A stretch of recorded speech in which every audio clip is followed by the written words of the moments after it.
बच्चियां जो मुर्तद हो रही है, आला तालीम के चक्कर में शादी में ताखीर कर। मेरी बेटी 25 साल की हो गई है, बस MBBS कर ले उसके बाद शादी कर दूंगी। औरतों का क्या, MBBS बन गए, बस 2 साल का और MD है, उसके बाद शादी कर देंगे। MD बन गई, अब 1 साल और DM बन जाए, उसके बाद उसकी उम्र हो गई 35 से 40 साल। वो बेवकूफ़ है जो अपने नफ्स को बर्दाश्त करेगी, वो नाजायज चक्कर नहीं चलाएगी, वो काफिरों के साथ नहीं भागेगी। गवर्नमेंट उसको बोल रही है कि 22 साल के बाद आप किसी से भी शादी कर सकते हैं, एज यू विश। तो वो अपने काफिर डॉक्टर के साथ या मुशरिक डॉक्टर के साथ, फ्रेंड के साथ क्यों नहीं शादी करेगी भाई? और आप कुछ बोल भी नहीं सकते क्योंकि भारत का संविधान उसे इजाजत देता है। जब बोलने का वक्त था तब तो बोला नहीं आपने। इसलिए बच्चियां जब शादी के काबिल हो जाए तो तालीम के चक्कर में ताखीर करना यह बहुत बड़ी हिमाकत है, क्योंकि तालीम जिंदगी के लिए है, जिंदगी तालीम के लिए नहीं है। तालीम लाइफ स्टाइल को तरीक़े फातिमा पर डालने के लिए है। तालीम की वजह से तरीक़े फातिमा को तबाह करना यह मकसद नहीं। अल्लाह ने क्यों पैदा किया इंसान को भाई? अब अगर जिस तालीम से जन होती है, ना जन कहते हैं उसे इल्म को, अरबाबे नजर मौत। डॉक्टर इकबाल कलंदर लाहौरी का जुमला है। अच्छा, क्यों पढ़ा रहे हैं भाई आप? तालीम होनी चाहिए, मैं तालीम का मुखालिफ नहीं। गवर्नमेंट सर्वेंट, B.Ed कर ले, D.Ed कर ले, जॉब लग जाए, पैसे पाँव पे खड़ी हो जाए मेरी बेटी। ये किसने कहा? औरतों को इस्लाम ने कहा पाँव पे खड़ी होने के लिए।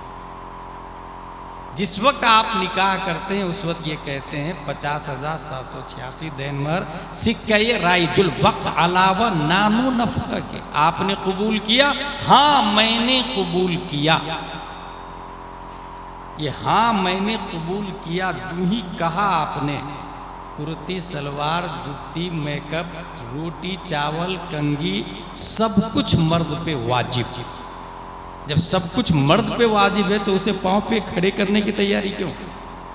और जब पाँव पे खड़ी होगी तो फिर ये निकाह में जो ये जुमला बोलते हैं सब कुछ आप पे वाजिब है, और उसको ऑन ड्यूटी करते, ऑन द जॉब करते। और कुछ इतने लालची मर्द है कि ढूंढ करके जॉब वाली शादी करते हैं उस लड़की से जो कमाती हो मातियत। भाई कमाना मर्द पे फर्ज है, औरतों पर नहीं। नानो नफका मर्द पे वाजिब है, औरतों पर नहीं। शरई हुदूद में कमाना जायज़ है, ये एक अदर डिपार्टमेंट है, मगर शरई हुदूद तो बताएं कौन सी स्कूल है जहां मर्दों से इख्तिलात नहीं होता हो?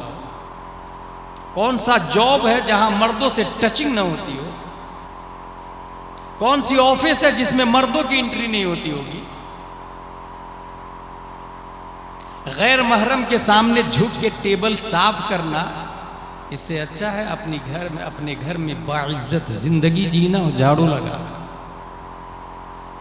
सोचे आप, हज के बारे में आपने सुना होगा, इस्लाम के बुनियादी पार्ट्स है हज।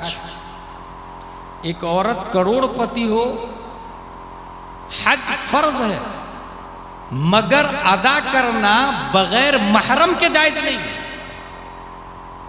सोचे आप, करोड़पति औरत हज नहीं कर सकती जब तक महरम ना हो। अगर शौहर मर चुका आप नहीं जा सकती, भाई नहीं है नहीं जा सकती। टेम्परोरी तौर पे शादी की इजाजत दी गई है।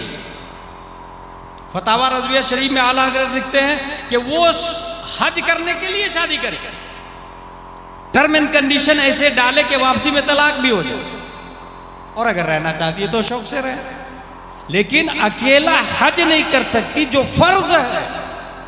फिर ऑफिस में जॉब कैसे कर सकती है जो फर्ज ही नहीं है? टीचिंग कैसे कर सकती है स्कूल में जो फर्ज ही नहीं है? नर्सिंग कैसे कर सकती है जो फर्ज ही नहीं है? फाइलें कैसे उठा सकती है जो फर्जी नहीं है? नानो नफका तो मर्द पे वाजिब है ना भाई। सोचे आप, नतीजतन बच्चियां मुर्तद हो रही है और बहुत अच्छी क्वांटिटी में भारत से बच्चियां काफिरों के साथ।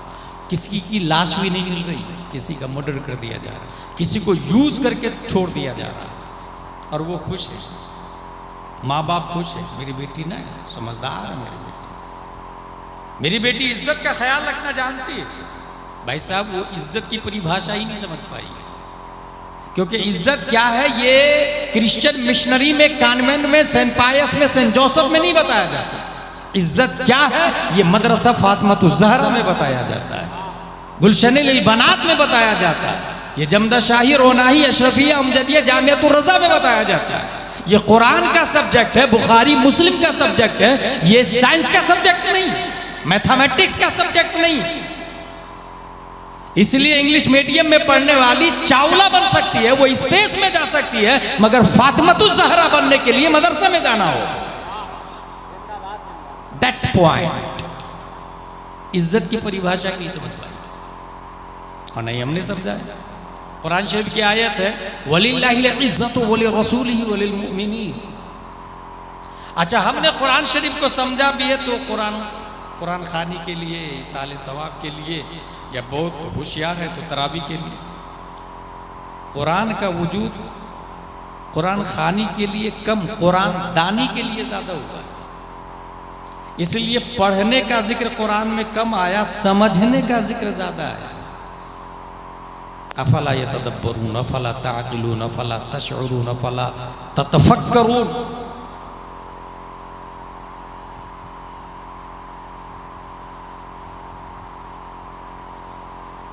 हमने समझा भी है तो reading holy Quran that is Islamic education. No, wrong wrong wrong. Reading holy Quran it is not Islamic education.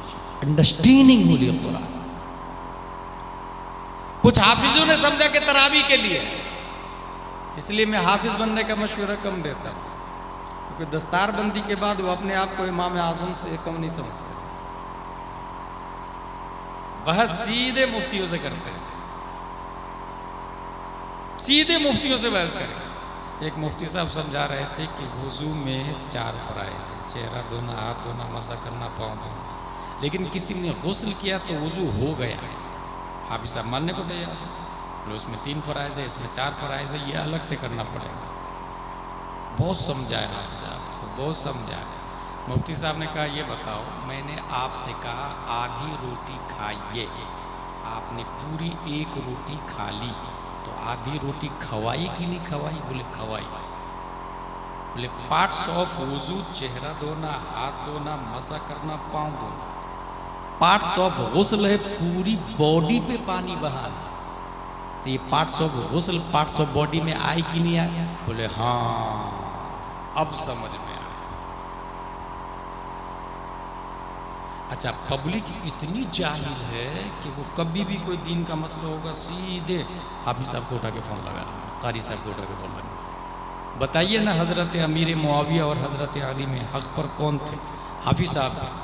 हज़रत अली हक़ पर थे, अमीर मुआविया ने गलत किया, नहीं करना चाहिए, ऐसा हो गया, गए दोनों गुमराह हो। किसने पूछा? किसने कहा भाई हाफिजों से मसला पूछना चाहिए? फ्लेक्शन का कंपोजिशन क्या आता है ये डॉक्टर बताएगा ना, पैरासीटामोल में कौन कौन से पार्ट है ये डॉक्टर बताएगा ना। और आप जाके खेत चलाने, हल चलाने वाले से पूछेंगे या मुफ्ती साहब से पूछेंगे कि बताइए फ्लेक्शन का कंपोजिशन क्या है, तो गुमराह नहीं करेगा। सब लाइनें बटी हुई है। हाफिज साहब से ये पूछे कि कुरान शरीफ में कितनी सूरतें हैं, तिलका गुस्ल फअलना बअदहुम अला बअद किस पारे में, सूरह फलक किस पारे में, ये हाफिज साहब का चैप्टर है, ये सब्जेक्ट है। माना क्या है ये उनका सब्जेक्ट नहीं है। मसला पूछना हो तो अल्लाह तबारक व तआला ने हर जमाने में नबी के बाद नाइबे नबी को पैदा किया। माजी में अंबिया आते थे और इस वक्त नबी का काम उलमा करते हैं, हाफिज नहीं, उलमा करते हैं। और उलमाओं का लीडर अल्लाह ने हर सदी में मुजद्दिद को पैदा किया। बुखारी शरीफ की हदीस है कानत बनु इसराइल तसुसुहुमुल अंबिया, कुल्लमा हलक नबियुन खलफहु नबियुन व इन्नहु ला नबिय्य बअदी व सयकूनुल खुलफा फयक्तुरून। माजी में नबी के बाद नबी आते थे, अब मेरे बाद नबी नहीं, मेरे खुलफा आएंगे और तादाद कसीर होगी। अल्लाह तबारक व तआला हर सदी में मुजद्दिद को पैदा फरमा। जैसे पहली सदी हिजरी में उमर बिन अब्दुल अजीज है, दूसरी सदी हिजरी के मुजद्दिद इमाम मोहम्मद बिन इदरीस शाफई है, तीसरी सदी हिजरी के मुजद्दिद इमाम अबुल हसन अशअरी है, चौथी सदी हिजरी के मुजद्दिद इमाम अबू हामिद अल अस्फराइनी है, पांचवीं सदी हिजरी के मुजद्दिद इमाम गजाली है, छठवीं सदी हिजरी के मुजद्दिद इमाम फखरुद्दीन राजी है, सातवीं सदी हिजरी के मुजद्दिद इमाम तकीयुद्दीन अद-दकीक है, आठवीं सदी हिजरी के मुजद्दिद इमाम ज़ैनुद्दीन इराकी है, नब्बी सदी हिजरी के मुजद्दिद अल्लामा जलालुद्दीन सुयूती है, 10वीं सदी हिजरी के मुजद्दिद मुल्ला अली कारी है, 11वीं सदी हिजरी के मुजद्दिद मुजद्दिद अल-फसानी है, 12वीं सदी हिजरी के मुजद्दिद शाह अब्दुल अजीज मुहद्दिस देहलवी है, 13वीं सदी हिजरी के मुजद्दिद मुहिब्ब रसूल बदायूनी है, 14वीं सदी हिजरी के मुजद्दिद अच्छे रजा, प्यारे रजा, आशिक रजा, फासिल रजा, अल्लाह की रजा, सहाबा की रजा, अपने वक्त के इमाम आज़म, अपने वक्त के इमाम मालिक, अपने वक्त के इमाम शाफई, तमाम नबियों की नयाबत लेकर, तमाम सहाबा की नयाबत लेकर, तमाम उलमा की क़यादत करने के लिए खल्लाक़े दो आलम ने 10 शव्वाल 1272 हिजरी 14 जून 1856 ईस्वी में सुन्नियों की आन बान शान इमाम अहमद रजा खान को पैदा फरमाया। अब नबी का काम उलमा करेंगे, उलमा की लीडिंग इमाम अहमद रजा खान करेंगे। अब मसला हाफिज से नहीं, मसला कारी से नहीं, मसला वहाबी देवबंदी से नहीं, मसला सुलह-कुल्ली से नहीं, मसला जाकिर नायक से नहीं, इंजीनियर मिर्जा से नहीं, मसला पूछा जाएगा तो फतावा रज़विय्या से पूछा जाएगा, कंजुल ईमान से पूछा जाएगा, जो कल भी हमारी रहबरी कर रहा था, आज भी कर रहा है और कयामत तक हमारी रहबरी को काफी है। नारे तकबीर, नारे रिसालत, इश्क मोहब्बत, इश्क मोहब्बत, इश्क मोहब्बत, इश्क मोहब्बत, प्यार मोहब्बत, प्यार मोहब्बत, नारे तकबीर, नारे रिसालत। वो आला हजरत मसला बताते हैं कि औरत की आवाज भी औरत है, चाहे जाए क्यों मार्केट में काम करना और चिल्लाना और घूमना। आपको एक मसला बताता हूँ फतवा रज़वी और बहार शरीयत का। अगर घर पे कोई आए, उससे दरवाजा नॉक करे, कोई है, उसका जवाब क्या होगा? घर पे कोई मर्द नहीं है तो औरत मोहब्बत के साथ, नहीं वो नहीं है, बाहर गए हो। गलत। डांट करके बोले सख्ती के साथ में, नहीं है, यही अखलाक है। क्योंकि आवाज की बुनियाद पर माइल ना हो जाए वो कि इसकी आवाज बहुत अच्छी है, अंदाज बहुत अच्छा है, ये इस्लाम, इसको अखलाक कहते हैं। अखलाक की परिभाषा ही वलिल्लाहिल इज्जतु वली रसूली वलिल मुमिनीन, इज्जत अल्लाह के लिए, रसूल के लिए, मोमिनों के लिए। बच्चियां मुर्तद हो रही है। रीजन नंबर 5, वक्त गुजारी के लिए फिल्मी ड्रामे, सीरियल्स, कॉमेडी और फाशो अयासोस वीडियोस देखना। हर घर में LED लगी हुई है, डिस्प्ले लगा हुआ है। जस्ट इमेजिन, अब सोचे जरा, थिंक अबाउट इट। दीवार पर LCD है,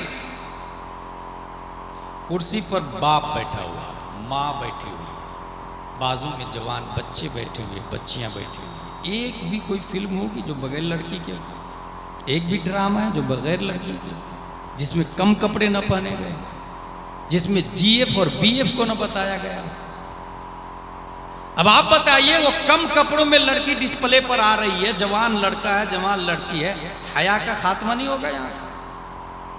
यही वजह है कि कुछ घरों में बाप बेटी के साथ में गिरफ्तार, भाई बहन के साथ में गिरफ्तार, मां बेटे से शादी कर रही। भाई ये भारत का बोल रहा हूं, भारत की न्यूज बता रहा हूं, मां बेटे के साथ शादी कर रही। ला हौला वला कुव्वता इल्ला बिल्लाह। ये क्यों हुआ? हया का खात्मा। हया कैसे खत्म हुई? डिस्प्ले से, फिल्मी ड्रामे से। और हया खत्म हो गई, बेहया बाश वो हर चे खाही कुल। हदीस शरीफ के अंदर आया हया अखलाक है इस्लाम के लिए, स्ट्रक्चर है, रीढ़ की हड्डी है। अगर वही खत्म हो गई तो फिर गया मां सब कुछ कर। माशे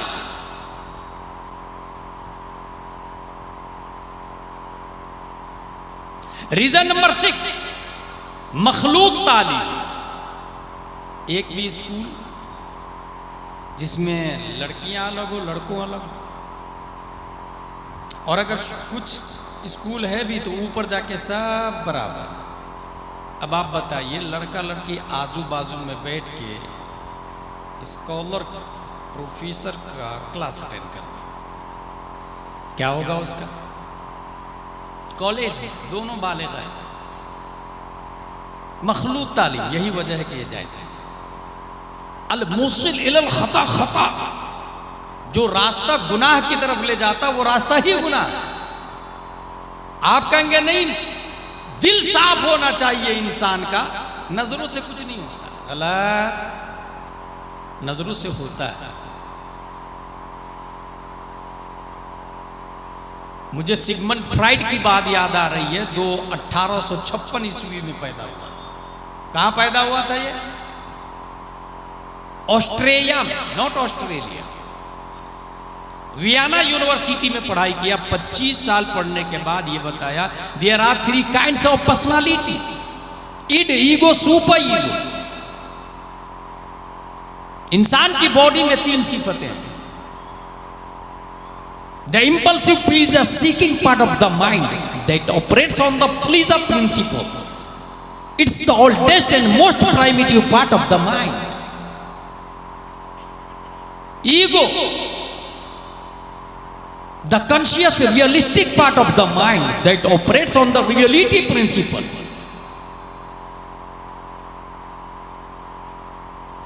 Super ego, the moralizing part of the mind that operates on the morality principle. इंसान देखा gulab jamun, I want to gulab jamun, that's it. I need gulab jamun, that's it. I need. बच्चे को भूख लगती है, उसे दूध चाहिए, माँ का दूध या कुत्ते का दूध, डोंट माइंड, उसे इससे कोई फर्क नहीं पड़ता, चाहिए तो चाहिए। अगर कोई बड़ा भी किसी चीज को देखकर हराम है या हलाल, मुझे फर्क नहीं पड़ता, चाहिए, दैट्स इट। इसको ईद कहा जाता है। पहला स्टेज। दूसरा है ईगो, हलाल है या हराम, या अपना गुलाब जामुन नहीं दूसरे का है, या अपना खाना नहीं दूसरे का, या अपनी रोटी नहीं दूसरे की रोटी है। अगर रोटी ही खानी है तो घर पे जाके रोटी बना के खाएंगे, हराम की रोटी नहीं खाएंगे। इसको कहते हैं ईगो। अगर वो हराम की खा लिया तो सुपर ईगो। सुपर ईगो की 2 किस्में, good super ego, bad super ego, जिसको अखलाकमंद और बद अखलाक कहा जाता है। ये 3 किस्में हो गई। नजर का कितना दखल है गुनाह के इर्तिकाब में, ये 3 किस्में किया इसने। नोबेल प्राइज भी मिला, गिनीज बुक में नाम भी आया। 25 साल पढ़ा, मगर आपको हैरत होगी, भारत का एक बच्चा ठीक उसी साल पैदा हुआ, 1856 ईस्वी, उसी साल जिस साल सिगमंड फ्राइड पैदा हुआ था ऑस्ट्रेलिया में। और भारत का ये बच्चा 4 साल की उम्र में तवाइफ की जमात को देखता, अपने दामन से आंखों को छुपा लेता है। तवाइफ ने कहा, वाह रे मियां, जिसको खोलना चाहिए उसको छुपा दिया, और जिसको खुले छुपाना चाहिए उसको ढक दिया। जिसको छुपाना चाहिए उसे खोल दिया, जिसे खुला रहना था उसे छुपा दिया। वो 4 साल का बच्चा बोलता है, सुनो पहले नजर बहकती है, तब दिल बहकता है, तब इंसान गुनाह करता है। ये 3 किस्में कर दिया। 3 साल 4 साल का बच्चा, वो बच्चा कोई और नहीं, अली बातासा वाला बच्चा था, ABCD वाला नहीं, कॉन्वेंट वाला नहीं, सेंट पायस सेंट जोसेफ वाला नहीं, ये कुरान शरीफ पढ़ने वाला बच्चा, बुखारी मुस्लिम पढ़ने वाला बच्चा, औलिया किराम को मानने वाला बच्चा, कोई और नहीं। हम सुन्नियों की शान इमाम अहमद रजा खान। जिंदाबाद जिंदाबाद। ये क्यों बोला मैं? नजर बहकती है तो दिल बहकता है। मखलूत तालीम, लड़का लड़की के बाजू में बैठ के पढ़ रहे हैं और आप कहेंगे नहीं मेरी बेटी बहुत नेक है, गलत, उसको गुनाह के रास्ते पे तो आपने लगाया भाई साहब। मखलूत तालीम दिलवा कर। अब आप कहेंगे क्या करें हम, ऐसी कोई स्कूल ही नहीं है। यस, मगर क्वेश्चन करना ये सलूशन नहीं है। क्वेश्चन याद रखिएगा, क्वेश्चन करना ये मसले का हल नहीं है, हल करना ये मसले का हल। इसका जवाब ये होगा कि जिनको अल्लाह ने दौलत दी है, जो लोग FD करके रखे हैं, बेटा बेटी पोता पोती के नाम से, खेत खरीद के रखे, बिल्डिंग बना के रखे, लानत है उसकी दौलत पर अगर बच्चियां मखलूत तालीम पर मजबूर है और वो अपनी FD नहीं तोड़ रहा, अपनी FD तोड़े, खेत बेचे, 2 बिल्डिंग है, 1 बिल्डिंग बेच दे और स्कूल अपनी खोले, उसमें बायलॉज अपना हो, सिस्टम अपना हो, अपनी नर्सिंग होम, अपना कॉलेज, अपनी यूनिवर्सिटी, अपना हॉस्पिटल और सब कुछ नियम अपने होंगे। अब हमारी बच्चियां उसमें स्कर्ट पहन के नहीं जाए। आपकी बच्ची अगर स्कर्ट पहन के जा रही है, आप कहेंगे नहीं मैं अपनी बेटी को नकाब पहना के भेजूंगा, स्कूल वाला भगा देगा। Get out, it is my school, there is my system, who are you. अपनी स्कूल होगी तो वहां बायलॉज में हम लिखेंगे लड़कियों का यूनिफॉर्म नकाबे फातिमतुज ज़हरा होगा, लड़कों का यूनिफॉर्म कुर्ता पाजामा टोपी और जुम्मा के दिन जुब्बा और अमामा होगा। अब कोई माइक का लाल आपकी स्कूल में इंटरफियर नहीं कर सकता। अब जो बच्चा बड़ा होगा अगर डॉक्टर भी बना वो तो अपने वक्त का आशिक और मोमिन कामिल के साथ कमाले डॉक्टर को पहुंचेगा। That's point. ये करने की चीज है। जलसे का वजूद इसलिए होता है, 2-3 शायर को बुला लिया, पैसे देना शुरू कर दिया, नारा भी लगा लिया, रात के 1-12 बजे के बाद मुकर्रिर खुसूसी को दिया। What nonsense. मगरिब बाद प्रोग्राम शुरू होना चाहिए, 10 बजे ख़त्म हो जाए। महाराष्ट्र का सिस्टम बहुत अच्छा लगता है मुझे। एक मुकर्रिर एक शायर, मगरिब बाद प्रोग्राम शुरू, 10 बजे के बाद पुलिस आ जाती है, गवर्नमेंट लोग भी आ जाते हैं, टीचर लोग भी आ जाते हैं, जॉब सर्वेंट लोग भी, सर्विस करने वाले लोग भी आ जाते हैं। और यहाँ पर 10 बजे के बाद तो पब्लिक सुनने के लिए आती है। नौबत में ये जा रसीद जो आप देख रहे हैं। अच्छा, माहौल चेंज करने के लिए कहें ना कि आप खुद से शुरू करें, ये अपने से शुरू करने के लिए इंसान तैयार नहीं होता। माहौल में चलने के लिए तैयार है, माहौल बदलने के लिए तैयार नहीं। इसलिए ये हालात है जो आपकी निगाहों के सामने है। सबसे ज्यादा जलसे सीमांचल में, किशनगंज कटिहार के इलाके में सबसे ज्यादा 40,000, 50,000, 60,000, 70,000 नजराना दिया जाता है। ये भी नहीं देखा जाता ये खतीब जो है ये कॉमेडी करता है, बकवास करता है, सिर्फ पूरा स्टेज को नचनिया का माहौल बना दिया। शायर को भी बुला लेंगे इसी, बोले इसकी वजह से पब्लिक आती है। भाई पब्लिक तो ऑर्केस्ट्रा में भी आती है, तो वो किया जाएगा क्या? तवाइफ के लिए भी पब्लिक आती है, तो वो किया जाएगा क्या? मकसद दीन सिखाना है, और दीन सिखाने के लिए आप माहौल को बदले। दीन सीखने वाले लोग आज भी जिंदा है। अगर 1000 की बजाय 100 आदमी आए दीन सीखने के नियत से, वही 100 आदमी सीमांचल की तकदीर बदलने के लिए काफी है। इनकलाब 1000 से नहीं, इनकलाब 1 से आता है। आप उस 1 आदमी के लिए जलसा करें ना, उस 100 के लिए क्यों जलसा कर रहे हैं जो किसी काम के नहीं है? 1 आदमी के लिए जलसा करें।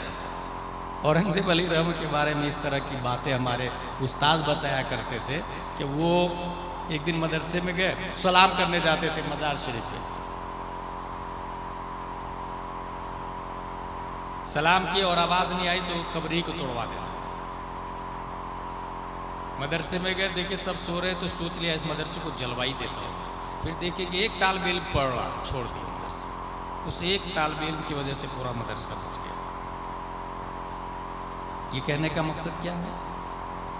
जलसा 1000 लोगों के लिए नहीं, 100 लोगों के लिए करें जो सीखना चाहते हैं, जो अमल करना चाहते हैं, जो इनकलाब लाना चाहते हैं, जो माहौल बदलना चाहते हैं। रीजन नंबर 7, गैर मुस्लिम लड़कों से मुस्लिम लड़कों की दोस्ती वो घर तक लाना। बच्चियां हमारी मुर्तद इसलिए हो रही। आपने दोस्ती कर ली काफिरों से, और सिर्फ दोस्ती नहीं की, दिवाली पर उसके हैप्पी दिवाली भी बोला, होली पे हैप्पी होली भी बोला, कुर्बानी के पास अभी बहुत सारे फ़ोन आए मेरे पास, मेरा चैनल भी चलता है, ऑडियो चैनल। हजरत वो कुर्बानी का गोश्त काफिर को दे सकते हैं कि नहीं दे सकते हैं, ज़रा बताइए ना। और हर साल 10-15 लोग यही सवाल करते हैं, हर साल। ये नौबत क्यों आई? भाई आपने काफिर से दोस्ती क्यों की? कुरान शरीफ में आया ला तत्तखिदुल काफिरीन औलिया मिन दुनिल्लाह, काफिर से दोस्ती करना ही जायज़ है। आपने दोस्ती क्यों की? मुआमलात करें, मुआमलात करना जायज़ है, मुआलात करना जायज़ नहीं। ये दोस्ती करना जायज़ नहीं, मुआमला लेन देन करना, खरीदो फरोख्त, बिजनेस जायज़ है। हम ट्रेन में चलते हैं, टिकट कटाते हैं, टीटी चेक करता है, दोस्ती कर लेते हैं क्या? काउंटर से टिकट लेते हैं, दोस्ती कर लेते हैं क्या? टॉयलेट बाथरूम में डेली जाते हैं, दोस्ती कर लेते हैं क्या? भाई वो मुआमलात है, मुआलात नहीं करना है। और सिर्फ दोस्ती की तो की, साथ में घर भी लिया, और घर लाए तो लाए। अगला स्टेप देखे क्या होता है। रीजन नंबर 8, लड़कियों का अपने भाई के गैर मुस्लिम लड़कों से बेतकल्लुफ बात करना। दोस्त भाई का है, अब हमारी बहन भी शुरू हो गई, मेरे भाई का दोस्त, और यहीं से मामला इब्तिदा में आता है, फिर इंतहा हो जाता है। भाई वो भाई का दोस्त है ना, भाई मर्द है, मर्द की आवाज भी मर्द है, मर्द की दोस्ती भी मर्द है। आप औरत है, आपका बात ही करना जायज नहीं, आपकी आवाज भी औरत है।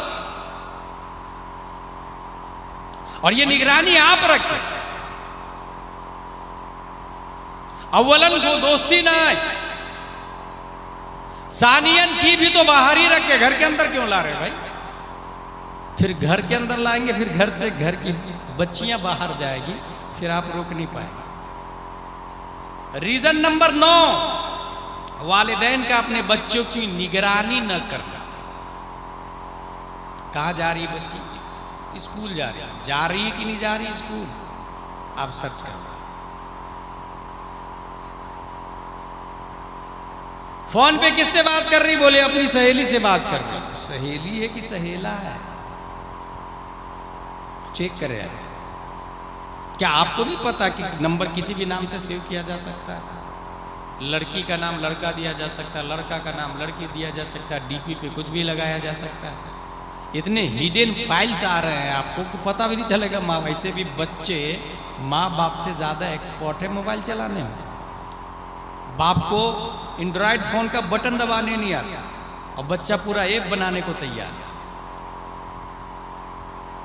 तो आप निगरानी रखें, चेक करें, और नहीं आता है तो सीखे, नहीं तो मोबाइल मत दो।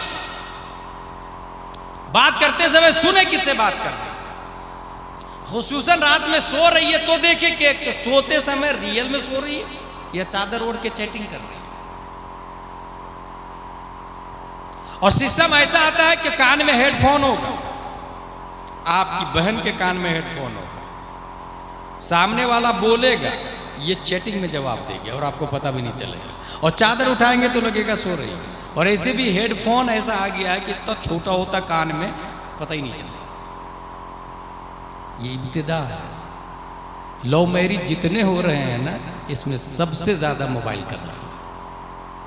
बाप का ठिकाना नहीं, माँ का ठिकाना नहीं, घर का ठिकाना नहीं, फोटो कुछ और है, शो कुछ और कर रहा है, फिर रिजल्ट कुछ और निकलता है। और उसके बाद आप कुछ नहीं कर सकते जब सब कुछ खत्म हो चुका होता है।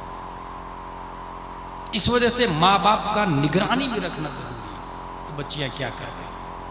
खलवत और जलवत को अपने अंडर में रखें। कभी कभी स्कूल छोड़ने के बाद फिर स्कूल जाके देखे कि वो स्कूल ही में है।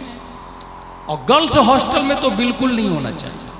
बहुत बुरी हालत है गर्ल्स हॉस्टल की, बहुत बुरी हालत है। अगर आप खुश हैं कि मेरी बेटी हाई पढ़ाई पढ़ रही है तो याद रखें, आप अपने दिमाग में ये भी बैठा ले मेरी बेटी हाई लेवल पे बर्बाद हो रही है। हाई पढ़ाई पढ़ने के साथ साथ हाई लेवल पे बर्बाद हो रही है। पूरे पूरे बारातियों को इंटरटेन करने के लिए हॉस्टल की 10-10 बच्चियां आती हैं। यूनिफॉर्म मुतय्यन, इसके ठेकेदार मुतय्यन, और आपको पता भी नहीं चले। उसको पैसा चाहिए, जितना पैसा चाहिए आप उतना पूरा नहीं कर पा रहे, और जितना आप कर रहे हैं उससे उनका मन नहीं भर रहा। क्योंकि जहां 5,000 वाले मोबाइल से काम चल रहा, वो 50,000 वाला मोबाइल चलाना चाहती, तो क्या होगा? नतीजतन वो नाजायज तरीका अपनाती। इसलिए गर्ल्स हॉस्टल का बहुत बुरा हाल, खा वो आलिमा गर्ल्स हॉस्टल हो या स्कूल का गर्ल्स हॉस्टल, दोनों का बुरा हाल हो चुका। आलिमा भी शरीफ नहीं आ रही, इल्ला माशा। आलिमा बनाना चाहिए, आलिमा से शादी करनी चाहिए, मगर वो आलिमा जो आलिमा बनने के बाद पढ़ाने लग जाती है, बिल्कुल ना। आलिमा बन गई फौरन मैं तो कहता हूँ सानिया उला पढ़ा के शादी कर देना चाहिए। कंप्लीट आलिमा बनना फर्ज वाजिब वही नहीं। उर्दू अरबी आ जाए काफी। और आलिमा बनने के बाद अब शादी में ताखीर कर रही है तो इसका मतलब वो समझ जाए। मोबाइल चेक करके देखें कितने लोगों से बात कर रहे हैं, और जाहिल से नहीं, उलमा से बात करें। ये हालात तो बहुत नागुफ्तव्य है। और ऐसे ही में बहुत सारे लोग काफिर हैं, मोमिन के नाम से आलिमा से चैटिंग कर रहे हैं और मुस्लिम लड़कियों को बर्बाद कर रहे हैं। बहुत सारे तो बाप ही घर पे नहीं है, 2-2, 3-3 साल के बाद तो कतर से आ रहा है। अब बच्चियों का क्या हाल होगा? मां से बच्चियां नहीं डरती है भाई साहब।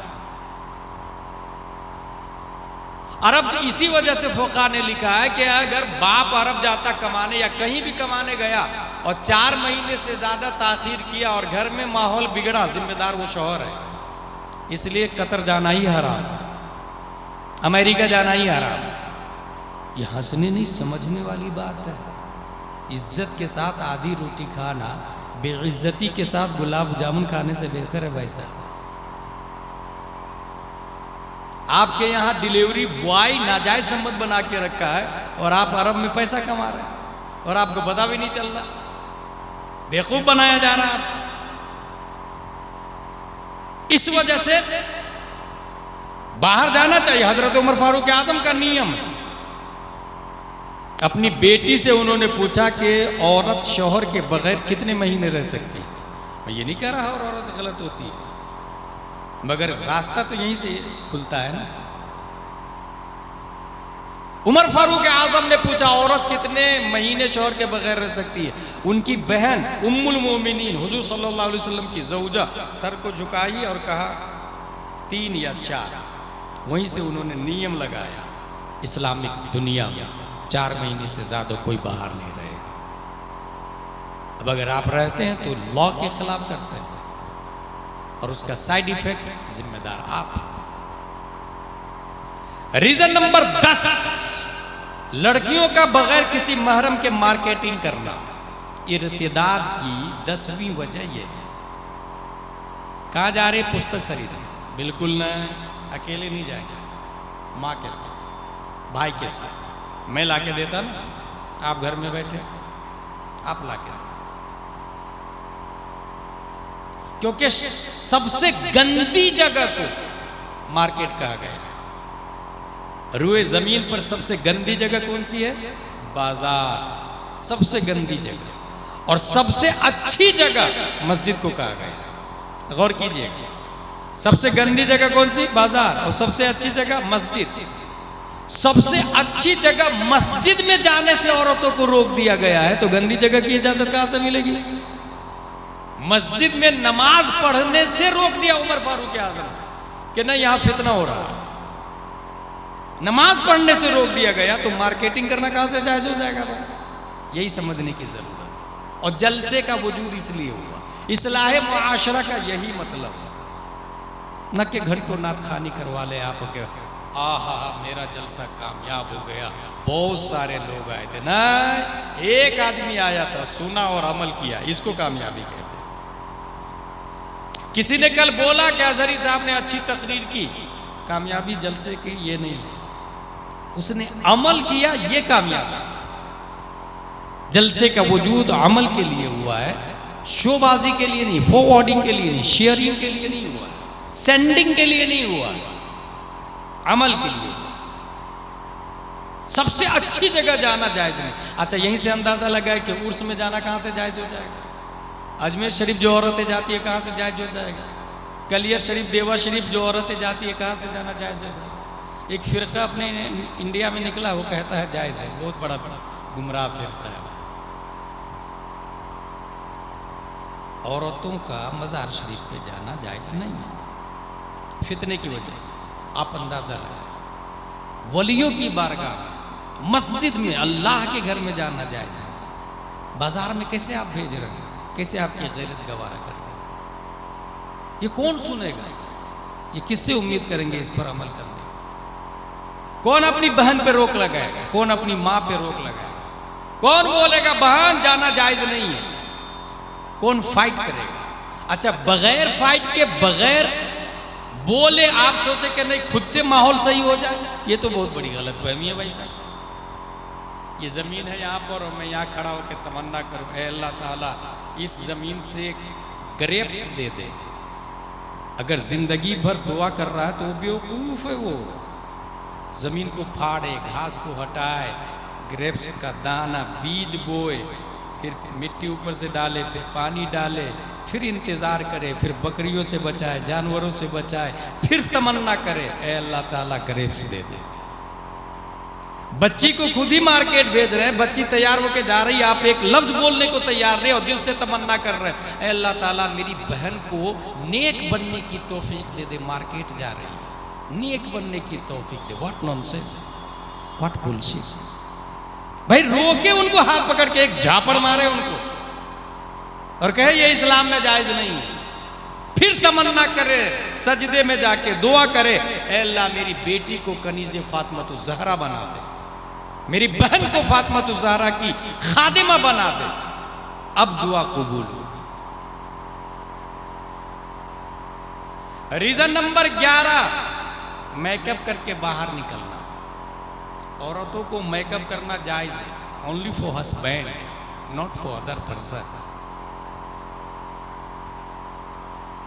फुल मेकअप करे ना, मेकअप नहीं करे तो शौहर बोल सकता है मेकअप करो मेरे लिए। मगर अभी कुछ लोगों ने बताया कि एक लोन सिस्टम चला है, समूह लोन। औरतें 5-5 हज़ार रुपया जमा करती है, 10 औरतें मिलकर, उसमें जो सबसे बड़ी गुंडी होती है उसको लीडर बनाया जाता है। गुंडी वो वसूल भी कर लेती है।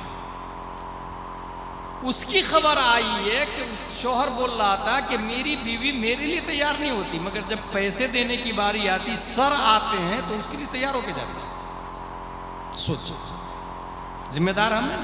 और ये मोस्टली उस घर में होता है जिस घर का मर्द कमाता नहीं, शराब पीता, जुआ खेलता, सट्टा खेलता, बीवी को मारता, सीधे ऐसे पानी पी, बीवी को मारता। सोचे आप, नानो नफका मर्द पे वाजिब है। आप शराब पी रहे तो आपकी बीवी जाहिर सी बात है गुनाह काम करेगी और आप बोल भी नहीं सकते। इसीलिए शराबी ये चाहता है कि मेरी बीवी मेरे लिए मेकअप करे तो शराब छोड़ दे। जुआरी ये चाहता है मेरी बीवी मेरे लिए मेकअप करे तो जुआ छोड़ दे। फासिक ये चाहता है मेरी बीवी मेरे लिए मेकअप करे तो फिस्क छोड़ दे। बेनमाजी ये चाहता है मेरी बीवी मेरे लिए मेकअप करे तो नमाज पढ़ना शुरू कर दे। चोर ये चाहता है मेरी बीवी मेरे लिए मेकअप करे तो चोरी करना छोड़ दे। Simple logic. जो मर्द कमाता नहीं है, मैं देखा हूं मोस्टली मर्द सुस्त हो जाते हैं, फाइट नहीं कर पाते। गलत ट्रैक पर चले जाते हैं। ना, फाइट करें, मेहनत से कमाए, इज्जत की जिंदगी जिए, मगर माँ और बहनों को पर्दे में रखें। रीजन नंबर 12, हर हाथों में मोबाइल का होना। ये बच्चियां जो मुर्तद हो रही है मोबाइल की वजह से, क्योंकि मैंने बताया आपको ना, लव मैरिज जो हो रहा है या भाग जो रही है काफिरों के साथ में, इसकी इब्तिदा मोबाइल से। शादी तक मोबाइल ही मत दे, जरूरत है आपको मेरे मोबाइल से काम चलाइए ना, माँ ये बोले मेरे मोबाइल से काम चला, और उसमें भी निगरानी करे। अगर पर्सनल उसको मोबाइल दिया तो जाहिर सी बात है अंजाम आपकी निगाहों के सामने। कई लाख बच्चियां मुर्तद हो गई। हासिल कलाम यह है कि अपनी औलाद को मजबूत दीनी व फिक्री बुनियादी फराहम करें, दीनी व फिक्री बुनियाद फराहम करें। महीने में एक बार वो आलिम को बुलाए, पर्दे का एहतमाम करें, और आलिम साहब से कहिए कि हजरत फातिमा का कपड़ा कैसा होता था बताइए, कितने पैबंद लगे होते थे, उस पर तकरीर कीजिए, समझाइए। हजरत अबू बकर और उनके घरेलू जिंदगी के बारे में कुछ बताइए, आलिम साहब बताएंगे। माँ और बहनें पर्दे में सुनेंगी, और माँ और बहनों को आप बता दें कि ये नबी के नाइब है, मेरे भी गुरु है, तुम्हारे भी गुरु है, तब उनके भेजे में आ जाएगा कि नहीं, हमारे बाप ने बचपन में आलिम साहब को बोला कि ये बताया था कि हजरत फातिमा ज़हरा के कपड़े पे 70 पैबंद या 17 पैबंद लगे रहते थे, फिर भी चांद से ज्यादा खूबसूरत हजरत फातिमा ही थी। बचपन ही से उसके दिमाग में आ जाए। नंबर 2, इर्तिदाद को खत्म करना हो। बच्चियां को हम ये चाहते हैं कि मुर्तद नहीं हो तो निकाह को आसान कर, बहुत आसान करें निकाह को। अभी बहुत हार्ड हो गया निकाह। हर मर्द सोचता है मेरी बेटी 3 बेटी है, एक बेटी के लिए 5 लाख रुपए, 2 बेटी का 10 लाख। जिसकी 4 बेटियां हैं और कमाई सिर्फ पर डे का 300-400, वो कहां से लाएगा? गैरतमंद बाप अपने बेटे के लिए ऐसी लड़की तलाश करे जो कुछ भी नहीं दे सकती, जिसके घर से एक जोड़ा कपड़ा और दूसरा जोड़ा कपड़ा भी ना हो, ऐसा घर ढूंढे। बैंक बैलेंस ना हो, एफडी ना हो, जेवरात ना हो, बस वो बच्चियां खाती है और इज्जत के साथ घर में रहती है, ऐसी लड़की को शादी करके लाए। अगर ये माहौल बनाया आपने, कोई ढोल ताशे नहीं, कोई तमाशा, कोई डीजे नहीं, आपको कंपटीशन ही करना है तो इस मामले नेकी में कंपटीशन करें। मैंने अपनी शादी में सिर्फ 50,000 खर्चा किया, दूसरा आदमी खड़ा हो जाए गरीब से शादी करे और कहे कि मैंने सिर्फ 40,000 में शादी करी, मैंने 1,000, मैंने 0 बैलेंस पे शादी की। नेकी में कंपटीशन कर। अगर ये माहौल बना लिया तो बच्चियां मुर्तद नहीं हो। कम से कम जो नौजवान है वो तो ये सोच ही सकते हैं कि ना, मैं जहेज नहीं लूंगा, मैं गरीब बच्ची से शादी करूंगा। इतने लालची और हरीस लोग होते हैं कि खुद करोड़पति और करोड़पति बीवी भी तलाश करें, माज़अल्लाह, और जाएंगे दोनों नंगे, कब्र में दोनों को कपड़े दूसरे लोग पहनाए। सोचता भी नहीं आदमी कल मरेगा कि नहीं, कल जिंदा रहेगा कि नहीं। कभी आपने तन्हाई में सोचा? रोजाना आप जीने की कोशिश करते हैं, कभी मरने की कोशिश भी करें ना। रोजाना जीने के लिए कमाते हैं, मरने के लिए भी कुछ कमाए ना। मरने के लिए कमाने का मतलब गुनाहों से बचना, मौत की तैयारी, आखिरत की तैयारी। रसूलुल्लाह को चेहरा के क्या दिखाऊंगा, कब्र में क्या लेके जाऊंगा। निकाह को बहुत आसान, कितना आसान, मैं एक एग्जांपल दे देता हूं। निकाह कितना आसान। पहले मस्जिद में तालीम होती थी। दुनिया की सबसे बड़ी इस्लामिक यूनिवर्सिटी का नाम मालूम है आप लोग को? अल अज़हर यूनिवर्सिटी। 10 लाख के आसपास स्टूडेंट है उसमें। वो एक मस्जिद है। मस्जिद में इमाम साहब दर्स देते थे। दर्स बहुत अच्छा लगा तो सुनने के लिए गांव से लोग आने लगे, तो उनके ठहरने के लिए बिल्डिंग बनाई गई। इस तरह मस्जिद यूनिवर्सिटी में कन्वर्ट हो गई। मस्जिद से ज्यादा इस्लाह किसी और प्लेटफॉर्म से नहीं हो सकती। इमाम साहब कर सकते, इसलिए असर बाद दर्स होना चाहिए और वो दर्स को आप सुने। तो पहले मस्जिदियों में दर्स होता था, तालिबे इल्म अल्लामा बनते थे मस्जिद में, घरों में अल्लामा बनते थे, मदरसा था ही नहीं पहले। मस्जिद नबवी में अबू बकर उमर उस्मान अली तैयार हुए, इमाम साहब पढ़ा रहे हैं, काफी तालिबे इल्म पढ़ रहे हैं। एक तालिबे इल्म 3 दिन से भूखा था, उसको ख्याल आया यार मैं 3 दिन से भूखा हूं, जाके मोहल्ले में से कहीं खाना ढूंढ के लाता हूं। खाना गया ढूंढने के लिए, एक घर में देखा, दरवाजा खोला तो औरतें बैठी हुई थी, दरवाजा लगाया भाग आया। दूसरे घर में गया तो खाने की खुशबू आ रही थी, आ हा मजा आ गया। अंदर गया, किचन में घुसा,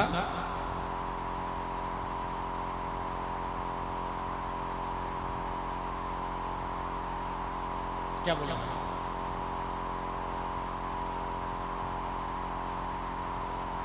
किचन में घुसा, तपेली से ढक्कन हटाया, देखा बैगन की सब्जी बनी हुई, चम्मच डाला, बैगन निकाला, मुंह में डाला, दांत गड़ाया, दांत काटा।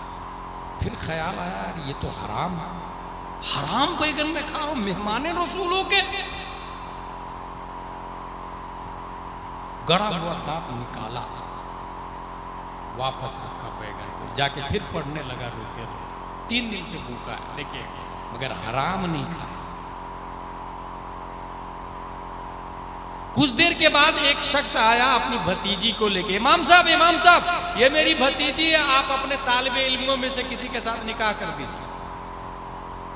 इमाम साहब ने ऐलान किया, कौन निकाह करेगा? कोई हाथ नहीं उठाया।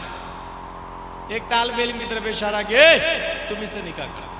इमाम साहब तालिबे इल्म उस्ताद की बात मानता, आज भी अदब मदरसों ही में जिंदा है, स्कूल में नहीं, कॉलेज में नहीं, यूनिवर्सिटी में नहीं। यूनिवर्सिटी में तो टीचर ही को झापड़ मार देता है स्टूडेंट, मदरसे में अदब जिंदा है। शादी कर कहा, हुजूर मेरे पास कुछ भी नहीं, कहा कि कोई बात नहीं, इसके पास है सब कुछ, तुम शादी कर लो। कबूल है, कबूल है, कबूल है, वहीं पर। कितना आसान है, इतना ही आसान होना चाहिए निकाह, इतना ही आसान होना चाहिए। वो घर देखी, वो रस्म हल्दी और वगैरह वगैरह क्या क्या सब होने लग जाता है। लाखों रुपया शादी से पहले ही खर्चा हो जाता है ना। शादी के बाद में वो दुल्हन कहती है नकाबपोश, मेरे सरताज घर चलिए। घर ले गए, घर में बैठाई, दस्तरखान बिछाई, कहा आप बैठिए मैं खाना लेकर के आती हूँ। वो खाना लेने के लिए गई, तपेली खोली, चम्मच डाली, देखा दांत कटा हुआ बैगन। वो खातून कहती है कितने अजीब लोग हैं, दांत काट के छोड़ दिया। शौहर बोलता, वो अजीब लोग कोई और नहीं, मैं हूं। खशियत इलाही की बुनियाद पर दांत कटा हुआ छोड़ दिया मैंने, खशियत अल्लाह के खौफ कि मैं हराम खा रहा हूं, मेहमान रसूलों के मुंह से निकाल के मैंने रख दिया। वो खातून कहती है ये खशियत इलाही की बरकत है कि अल्लाह ने हराम बैगन को आपके लिए हलाल कर दिया है। सिर्फ बैगन को हलाल नहीं किया, बैगन की मालिका को भी हलाल कर दिया। सिर्फ मालिका को हलाल नहीं किया, जिस मकान में बैगन रखा था उस मकान का मालिक भी अल्लाह ने आपको बना दिया। तो समझ में आ, ये होता है निकाह को आसान। बेवा मुतल्लका, यही ये भी बता दूं, 2, 3, 4 शादी करें गरीबों से, बेवा से, मुतल्लका से। लोग क्या सोचते कि ना, खुसूसन औरतें, मेरे शौहर को मैं जहर पी लूंगी, दूसरी शादी नहीं करने दूंगी। अब सोचे उसकी बहन बेवा हो जाए, उससे कौन शादी करेगा? मुतल्लका हो जाए, उससे कौन शादी करेगा? पॉपुलेशन औरतों की ज्यादा है, मर्दों की कम है। हर मर्द एक शादी करेगा, बाकी औरतें कहाँ जाएंगी? और फिर जो औरत ये सोचती है कि मैं जहर पी लूंगी मगर शादी नहीं करने दूंगी, वो हजरत आयशा को क्यों नहीं देखती? वो हजरत हफ्सा को क्यों नहीं देखती? क्या हम लोग गौसे आजम को नहीं मानते? मानते हैं ना? 4 शादी की और चारों बीबियां वलिया थी, वलिया। और चारों बीबियां गौसे आजम से मुरीदा भी थी, मुरीदा भी थी और वलिया भी। हालात क्या है, माहौल क्या है, डोंट माइंड। मुझे अच्छे से याद है, एक आदमी मुझको बोला आपने दूसरी शादी क्यों की, मुझको बोला। मैंने कहा जायज, 4 शादी करना जायज। उसने दलील दी और 1 घंटा बहस किया मुझसे, दूसरी शादी नहीं करना चाहिए। मैंने ये कहा ये बताओ तुम्हारी गर्लफ्रेंड कितनी है? आपको हैरत होगी, उसने कहा 99 गर्लफ्रेंड है। ये सुनी सुनाई बात नहीं, डायरेक्ट हॉट टॉकिंग कर चुका हूं मैं उससे।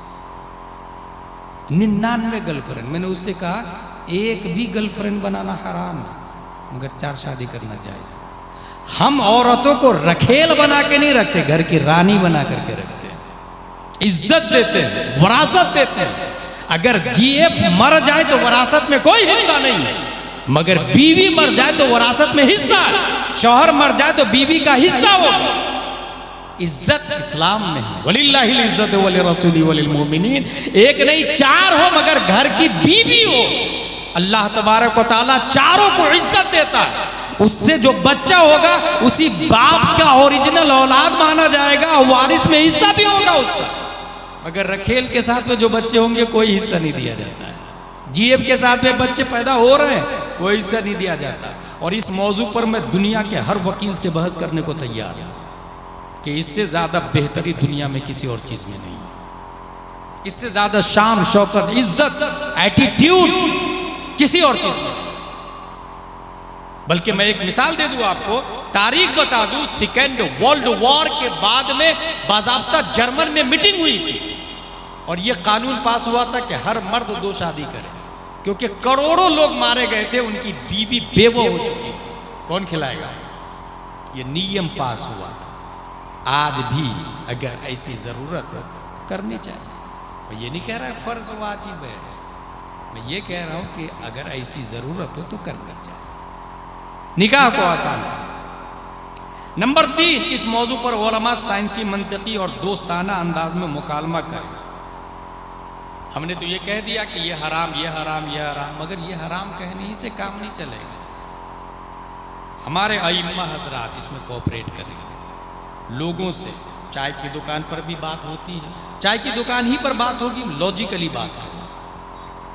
पान की दुकान पर बात लॉजिकली करें, फवाइद बताएं, साइड इफेक्ट बताएं। बच्चियां मुर्तद हो रही है, उसको समझाए कैसे मुर्तद हो रही है। मोहब्बत से बात करेंगे तो वज़क्किर फ़इन्ना ज़िक्रा तनफ़उल मुमिनीन।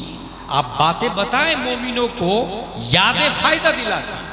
सहाबा की हिस्ट्री बताए, अबू बकर की हिस्ट्री बताए, हजरत इमाम हुसैन की हिस्ट्री बताए, राबिया बसरिया की हिस्ट्री बताए। इस हिस्ट्री से कहीं ना कहीं उसके दिल में ये बात आएगी कि मुझे भी इन बुजुर्गों के नक्शे कदम पर चलना चाहिए, और इस तरह वो गुनाहों से बचेगा। परवरदिगार आलम हम सबको कुरान शरीफ, हदीस शरीफ, फिक़्ह शरीफ पढ़ने, समझने, अमल करने की तौफीक अता फरमाए। वमा अलैना इल्लल बलाग। अस्सलामु अलैकुम।